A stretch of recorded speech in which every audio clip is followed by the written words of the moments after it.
Sitting on a rock in the beaming sunshine, I watch from the edge of the reservoir as the small crowd of 20-somethings mill about 40 yards away. The water 50 feet below is tropical blue by some magic of minerals in the rock. Lush green branches sway in the humid breeze, releasing the heady smell of summer with each rustle of leaves. The group that arrived just 10 minutes ago came tromping through the trees, bringing with them the bluster and noise common to their generation and age group.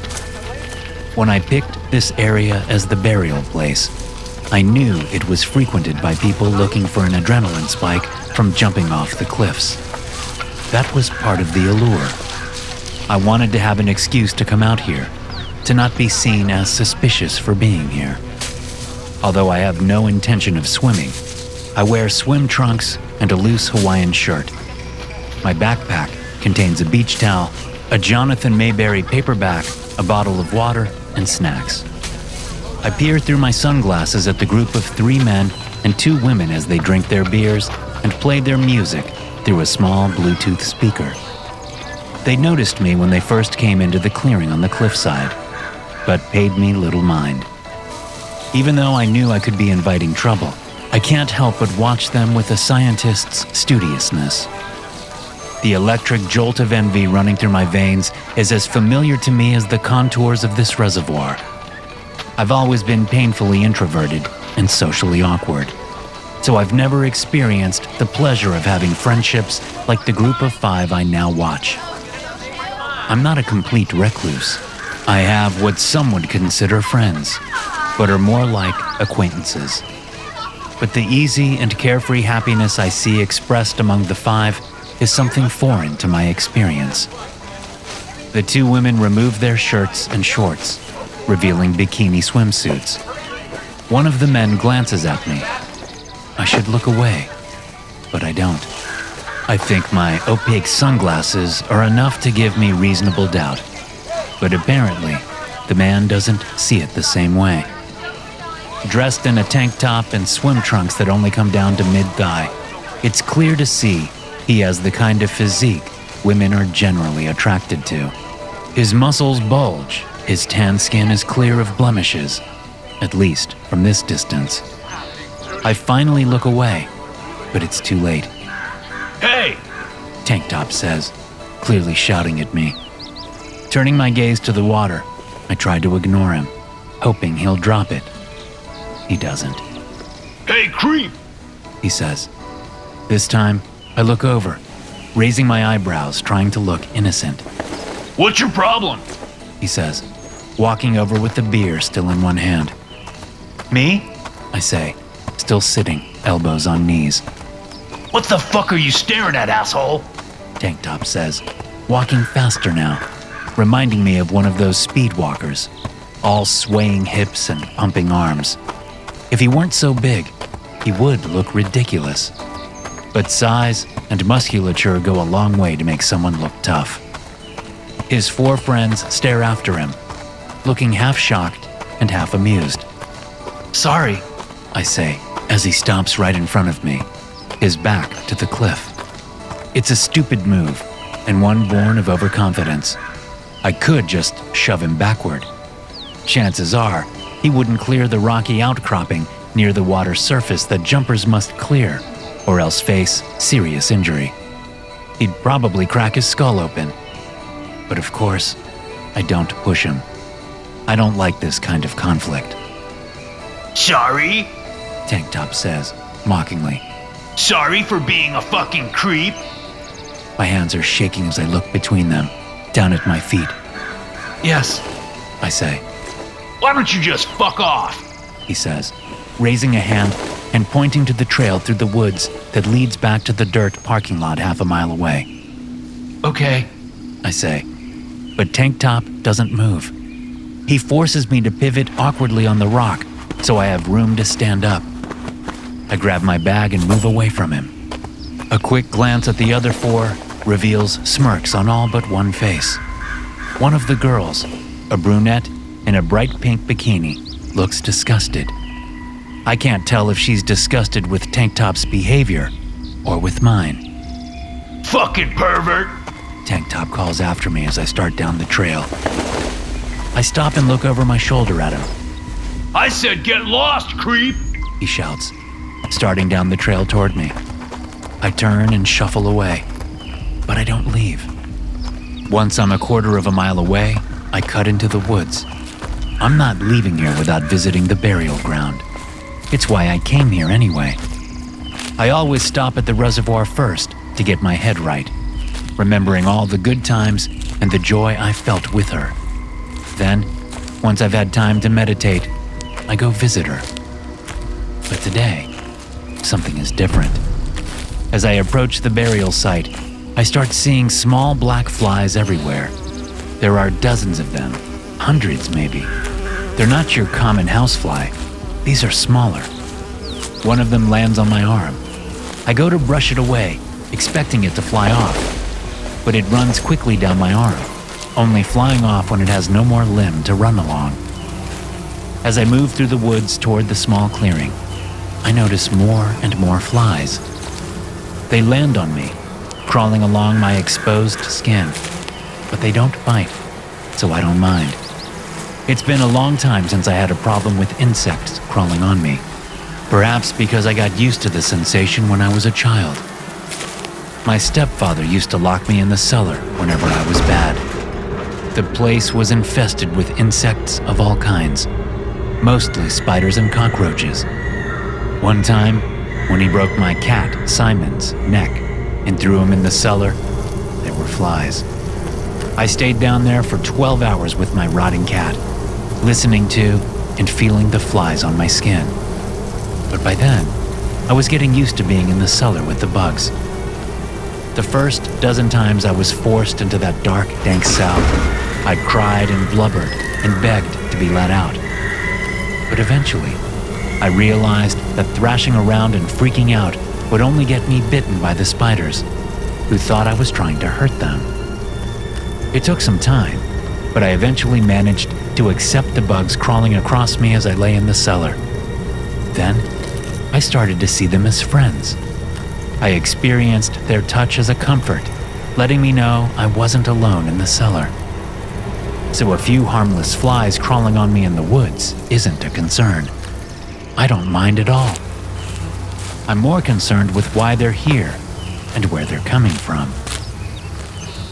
As I reach the burial site, I look down at the ground over the unmarked grave, panic constricting my throat.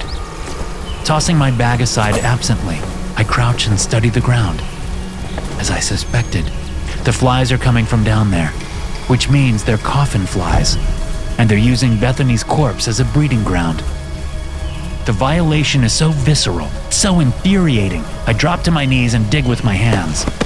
As I dig, I uncover more and more of these coffin flies, each one solidifying the notion that Bethany's corpse has been disturbed in a way I can't accept.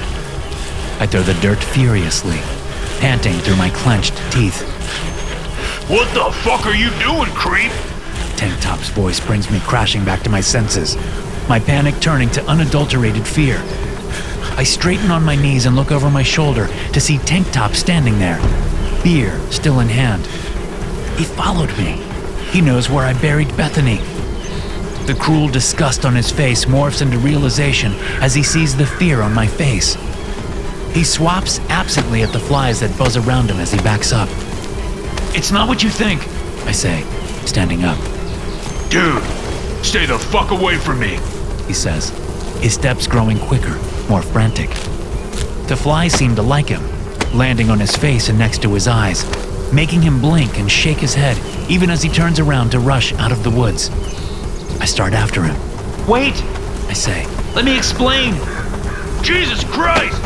He shouts, dropping his beer so he can use both hands to combat the flies, which seem to have doubled in just a few seconds. Waving his arms, slapping at his face and shouting, he runs out of the woods, barreling toward the trail. I run after him, watching as the insects buzz around him in a frenzy. Once we're clear of the flies, I'll explain everything to him. I'll explain it so he doesn't get the wrong idea about me, about what's buried in the ground there.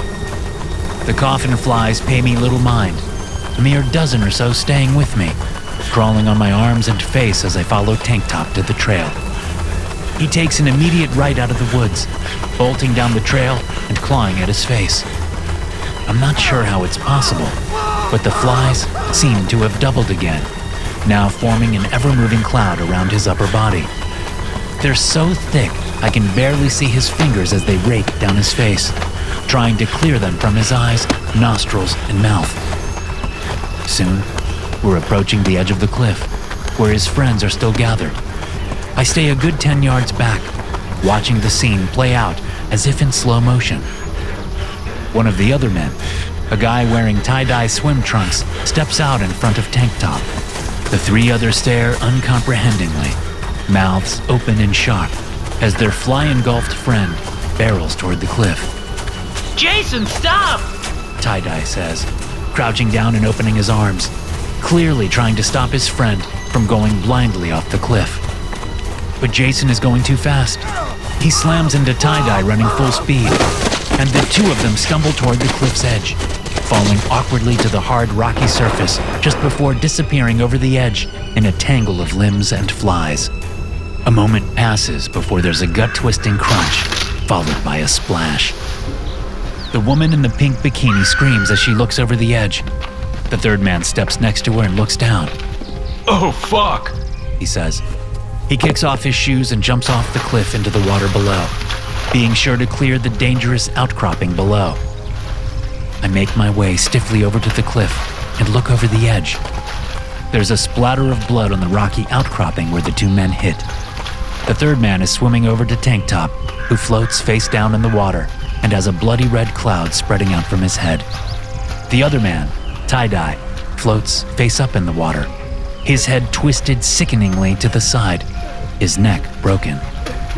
The flies are dissipating, flying back up and heading back to their nest, their home. One lands on my nose and crawls up to sit on the knobby bridge. I cross my eyes and look at the insect. For a moment, I think there's some kind of intelligence staring back at me, trying to communicate with me. But as the woman in the pink bikini comes toward me, the fly takes to the air and buzzes away from the cliff. Help them! The woman screams in my face, tears moistening her cheeks. I just look at her, and at the other woman, who stands pale-faced at the edge of the cliff, looking at the horrific scene below. I say nothing, because there's nothing to say. There's no helping them now. Confident that my secret died with Tank Top, I tell the police nothing about the burial site. I simply tell the officer taking statements that Jason followed me down the trail and continued taunting me until the flies started after him. But the flies didn't bother you? The officer asks. According to his nameplate, his name is Sherman. Sure, they were around me too, but not like they were around him. Maybe he stepped on a nest or something. I don't know. I've never seen flies act like that before. Can you show me where the flies started attacking him? I say yes and walk the officer down the trail. The paramedics have already come and gone, taking both bodies with them to do whatever they do to bodies after a freak accident like this. The other three 20-somethings are still at the cliff's edge, waiting to be released by the police. I don't know what they told the officers, but I know they can't pin this on me. They all saw the flies. I never laid a hand on Jason. Then why do I feel like this is my fault? Why do I feel like I did this to him? I stop at about the place where Jason and I came out of the woods. I think it was around here, I say. It takes effort not to look toward the burial site. The cop looks around, and then he studies me closely. Although I try not to, I can't help but fidget under his gaze. After what seems like a long time, he says, So you had some kind of altercation with one of the deceased?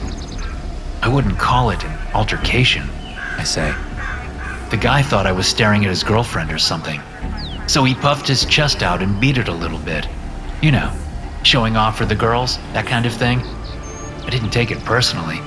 I just got up and left. But he followed me to about here. That's when the flies distracted him. Uh-huh. But he didn't touch you? No, sir. And you didn't touch him? No. But you followed him back to the reservoir when the fly started attacking him. Yeah, I mean, he was freaking out. I wanted to help him, but obviously, I couldn't. Right. The cop studies me for a long moment. I avert my eyes. What were you doing out here to begin with? Sherman asks. Just enjoying the summer day. I say, not liking his tone. I often come out here. Alone? Yes, alone. I say. Something wrong with that? Not at all, Mr. Gretchen, he says. He looks down at his notebook for a moment, and then back up at me.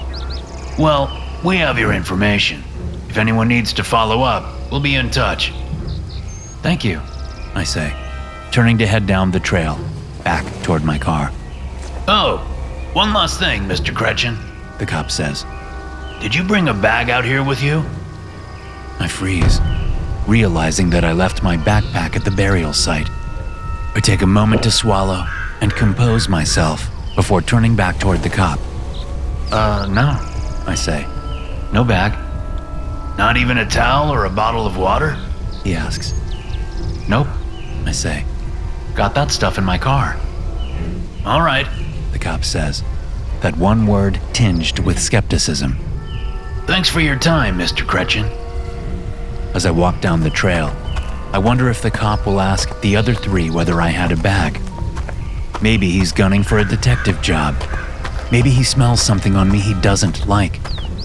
Maybe I'm just a bad liar. When I get to my car, I'm shaking so bad I can barely get the key in the ignition. I know I have to come back tonight, and not just to get my bag. I have to move the body. I park a mile down the road and move to the parking area on foot through the humid night air. Insects trill and night birds call occasionally as I walk. Every once in a while, I feel a fly land on my arm, disturbing the fine hairs there, or on my neck or my face. Although I have no way to tell for sure, I'm confident it's the same fly that came home with me earlier. The one that was in my vehicle after my interaction with the cop, Sherman. In my fright, the fly kept me company, its constant buzzing serving to keep me grounded. On the verge of a panic attack on my way home, I had to pull over and close my eyes and listen to the buzz of the fly. It brought me back into my childhood punishment, lying in the musty cellar among the insects, smelling my decomposing pet cat. If I could get through that at such a young age, I can get through this now, I told myself. It helped me to focus. Soon enough, I had my head together enough to finish the drive home and start my planning for the night. But it wasn't the last time the fly helped steer me away from a panic attack. Over the last several hours, it helped me keep my composure. Now, as I see that there's no one parked by the trail to the cliffs, I find it strange that the fly seems to be keeping me company. Every time I think about Bethany's body deep underground, infested with coffin fly larvae, it makes me want to rage vomit. But I don't hold the flies responsible. It's not their fault. They're just doing what they know how to do. They're just acting on instinct. Which is what I need to do if I'm going to get myself out of this mess. I walk back to my vehicle and drive up to the dirt parking area next to the trailhead with my headlights off. There's a divot in the trees, and I back the Buick into it, providing some camouflage just in case a cop drives past. Maybe, if I'm lucky, it will be enough to shield the car from sight. I gather my supplies and walk up the trailhead, letting my eyes adjust to the darkness. The last thing I need to do is call attention to myself with a flashlight or lantern. As soon as I veer off the trail and into the woods, dozens of coffin flies swirl around me, landing on my sweat-sticky skin. I'm glad for the company. I get to the burial site, relieved to see that my backpack is still there, untouched, not found by the police. I set everything but my shovel aside and then get to work digging. The sharp, metallic thud of the shovel digging up dirt helps me into a kind of trance. My shoulders and back begin to ache sweetly. The armpits of my dark t-shirt grow wet with perspiration. I dig down several feet before I see evidence of a body. I stop shoveling and kneel in the hole, gently brushing dirt away from short brown hair. Before I can see how bad the coffin fly infestation is, a bright light erupts, illuminating me in the hole, making me feel naked. Put your hands up slowly, Mr. Gretchen, the man says. I recognize the voice. It's the cop, Sherman. A stone sticks in my throat and my heart tries to jackhammer it out. I raise my hands and glance over my shoulder, but I can't see Sherman because of the bright flashlight he's shining in my face. Get out of the hole, he says. You don't understand, I say. Get out of the hole, he says again. As I step out of the hole, hands still up, the flashlight twitches. Goddamn flies, Sherman says. The insects dance through the beam of light, sometimes obstructing it for a fleeting moment, sometimes just becoming visible as they dart through it. Get on your knees and lace your fingers behind your head, Sherman says. Please, I say. Just let me explain. Are you resisting arrest, Gretchen? No. I get on my knees and lace my fingers behind my head. The light twitches again, and Sherman spits several times. Jesus Christ, he says. These fucking things. He's talking about the flies. They seem to be growing thicker, although it's hard to tell because of the darkness. The location of the flashlight changes as he sets it on the ground, still illuminating me. He steps up behind me, and I feel cold metal on my left wrist.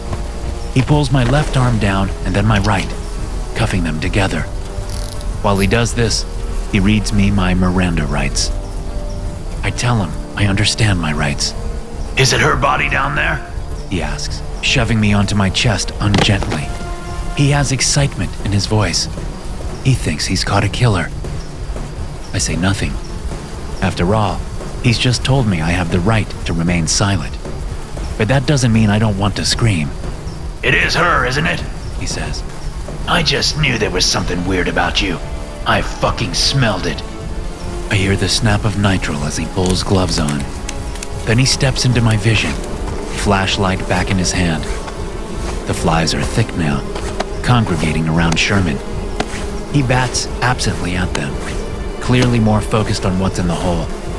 He shines the flashlight down into the excavation. What the fuck? I tried to tell you, I say, hope brightening my mind.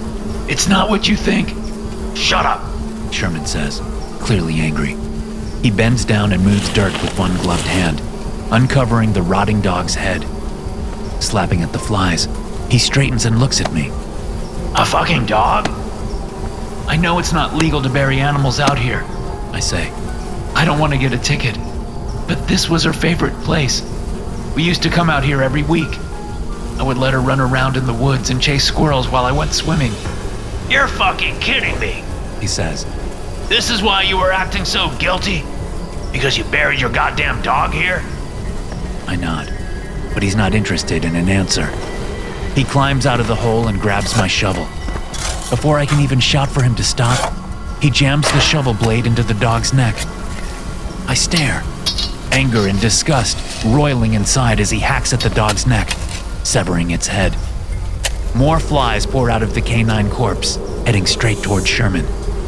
There are now so many of them, they're beginning to obscure the flashlight beam, landing on the lens in such numbers to blot out the light. Sherman drops the shovel and beats his free hand in front of his face. He whips the flashlight around, but the flies hold tight, seemingly determined to kill the light. Goddamn, he says, jumping out of the hole. Goddamn, they're in my nose. Snorting and spitting and coughing, Sherman lurches away from the hole, dropping the flashlight, which lands in the dirt. Now that it's no longer in his hand, the flies seem uninterested in the tool, and it once again pours forth light, illuminating him from behind. I flip onto my back and sit up, watching with interest as Sherman drops to his knees a few feet away. He shoves one finger up his nostril, digging savagely at the nasal cavity. The flies cover nearly every centimeter of his face, constantly shifting and dodging as he beats at them with his other hand. They're in my goddamn nose! he screams. Help me! I just look at him. He stares toward me, but the flies dart for his eyes, and he slams them shut. Jesus, man! Help me! They're in my fucking brain! I can feel them in my fucking brain! He pulls his finger out of his nose, and I see that he shoved it up there with such force he broke the nitrile glove. He feels along the ground, eyes still closed, until he finds a stick slightly thinner than his finger. He brings the stick up, positions it under one nostril, and then slams it up into his skull. But apparently it isn't enough, so he brings his palm up and smacks the bottom of the stick, sending it farther into his nasal cavity. His eyes shoot open, and his back straightens. His hands go out to his sides, fingers spread wide and stiff. After a moment, he reaches up and yanks the stick out of his nostril. Blood pours from his nose. Sherman opens his mouth, either to scream or to take a breath, but thousands of the coffin flies rush in before he can do either. Whatever he did to his brain with that stick seems to have messed him up, because he barely fights back as the insects suffocate him. He squirms and twitches for a while before finally settling down on his back. The flies stream out of his open mouth long after his chest stops moving. I sit in shocked silence for a long time before scrambling over and finding the handcuff keys in his right pants pocket. I uncuff myself and then stare at Sherman's body, thinking furiously. All the while, the buzz of the flies continues in my ears. And after a while, words form out of that buzz. Words that make me smile. When I finally get to my feet and grab the shovel, I know I need to hurry. It's only a matter of time before Sherman's absence is noted. He probably turned off his radio so he could sneak up on me. So for all I know, Dispatch is trying to contact him right now to see what he's doing. Maybe he already told them where he was. Maybe there are police racing over here right now. If that's the case, there's only one thing to do. One thing that might save me, and that's dig. I pull the dog's corpse out of the hole, tossing its head after it. Then I dig some more. I dig until my back and shoulders scream for a break, and my forearms bulge and my hands cramp. When I finally reach Bethany, I'm relieved to see that she, too, has been infested with coffin flies. When I first conceived of the notion, it caused me panic. But now I'm happy about it. I'm happy that I will get to do one more thing with Bethany. Perhaps the greatest thing of all. Her half-rotten face is still beautiful, even though her green eyes are nothing but shrunken, shriveled grapes. She's completely naked, just as I left her. The stab wounds in her chest have become more pronounced because any moisture has been leached from her body, tightening her skin and causing the wounds to open up. I pull her out, thinking about how close Sherman was to discovering her body. When I buried her here and put the dog on top of her, I was hoping that the dog's corpse would mask her smell if cadaver dogs ever came to search out here. But the dog I killed came in handy in another way. It gave the flies enough time to do their thing, to help me. Sherman must have run my name through the system and seen that I had been questioned in the disappearance of Bethany LaGrange a year ago. They suspected me, but couldn't prove anything. Now, everything has changed. There's a dead cop lying nearby. Dead cops don't go under the radar, even if they weren't technically killed by someone else. Now it's time to do what I've always wanted to do, but I just never had the courage. Bethany was never a heavy woman. She was petite. And now that she's just a corpse, it's easy to throw her over my shoulder. I grab the dog's corpse by the tail and drag it with me down the trail toward my car. A cloud of coffin flies come along with me, buzzing happily. The sound of people outside grows in intensity as the car gets hotter. Even with the sunshade up, it's a couple degrees from sweltering in the hot car. Excited voices filter through the constant buzz inside the car. The music festival is starting soon. I got here early enough to back my car in near a fence. On the other side of the fence is the park in which the music festival is being held. I'm starting to get antsy, but I need to wait for more people. So I listen to the words and the constant buzzing, and I think about all the fun Bethany and I had. I recall her screams, her pleading, her grunts of pain. So many good times. Times I wish I could relive. But stalking her and abducting her was hard work, and I almost got caught. That's the only reason I haven't done anything like that again. Until now. This will be different though. It won't be as up close and personal, but I'll still get to hear the screams. I'll still get to watch as panic takes hold. So I wait. I wait until the crowd grows bigger and the first blasts of music come from distant speakers. I open my car door and step out into the sun, sweat pouring down my face. After being in the hot car, the summer air out here feels like a cool fall day. Flies stream out of my car as I head to the back and open the trunk. A black cloud of buzzing insects flies out, abandoning the 2 corpses in the trunk for the lithe flesh packing the park on the other side of the fence. I watch them go, smiling. Then I run over to a nearby tree and climb up so I can see over the fence. Already, people are swatting at the flies and shaking their heads like annoyed horses. My smile grows wider as panic takes hold in the crowd, spreading like waves in a lake just after a mangled body hits the water surface. Then the screams start.